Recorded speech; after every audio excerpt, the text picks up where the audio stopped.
On April 12, 2023, geologists, microbiologists, and other scientists set sail to the Atlantis Massif, a 14,000-foot underwater mountain sitting on the floor of the Atlantic Ocean. The plan?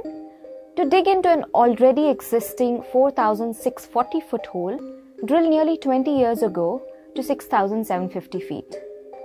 The hole will not be the deepest, but it will take us closer than ever to the Earth's mantle.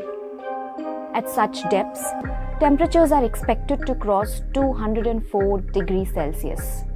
Such expeditions are currently underway all across the world, all in the quest to uncover clues to how our planet evolved over millennia and how life began.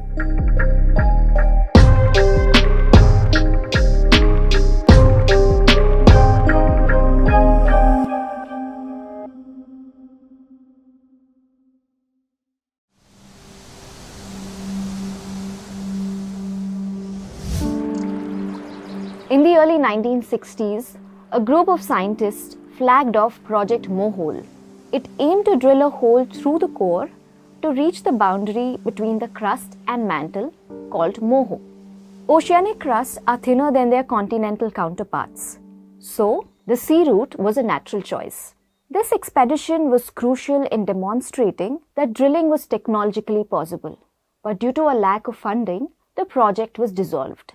In 1989, a Russian project in the Kola Peninsula drilled 12.2 kilometers into the Earth's crust, the deepest hole dug so far.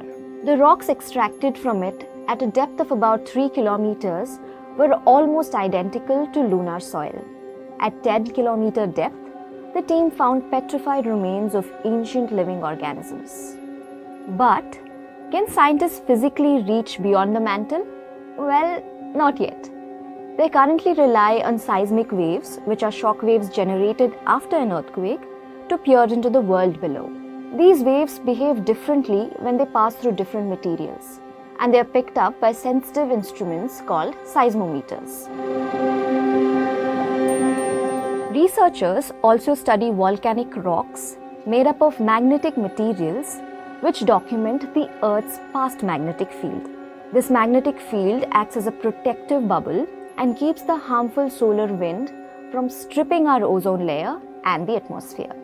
Without the magnetic field, our planet would look like Mars.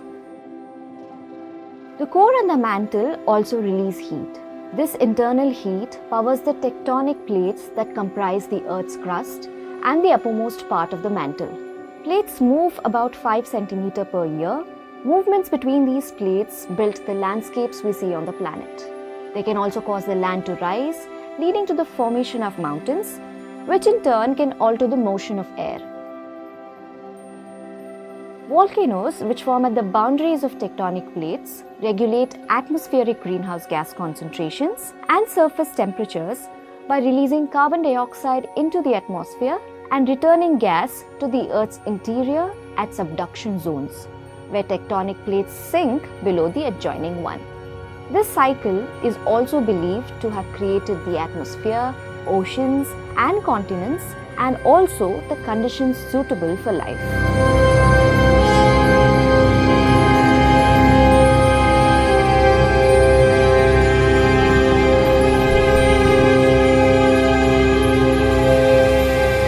So, all earthquakes, volcanic eruptions, microbial life, past climate, and the planet's evolution can be studied by scientists through such drilling experiments on land and the seafloor. India too is part of the international quest initiated by the International Ocean Discovery Program.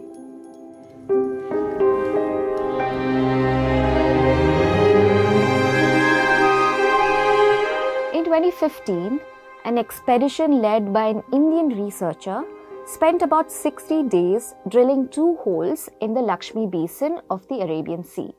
The team reached depths of 1.1 kilometers below seafloor in 3.6 kilometers deep water. The motive was to collect samples and investigate when the South Asian monsoon intensified. In 2016, researchers from the Ministry of Earth Sciences drilled into a seismically active region, Koyna, located on India's west coast. The idea was to understand why the region, which was not prone to earthquakes until the 1960s, had suddenly become seismically active. Scientists assumed that the impounding of Shivsagar Lake in 1962 was responsible for Koyna's seismicity. They collected cylindrical rock samples 9 meters long and 4 inches wide. The team plans to conduct further analysis to unpack the mechanisms driving the seismicity. They also plan to place seismometers inside the borehole. Typically, earthquakes occur at depths of 2 and 10 kilometers. Placing instruments at these levels can help scientists follow the seismic activity more closely. It also cuts off disturbances from other sources, such as basalt rocks, and generates a clean record. Small magnitude earthquakes can also be detected with greater accuracy. Samples from the ocean crust are valuable records of past climate and geodynamics because they are less likely to be disturbed. For example, they can tell us what the climate was like 20 to 30 million years ago, or if they had monsoons at the time. It also helps researchers see how continental and oceanic plates moved around in the past. So far, the 12.2 kilometers record has not been broken. But scientists are determined to get deeper because understanding the past is important to understand where we are heading.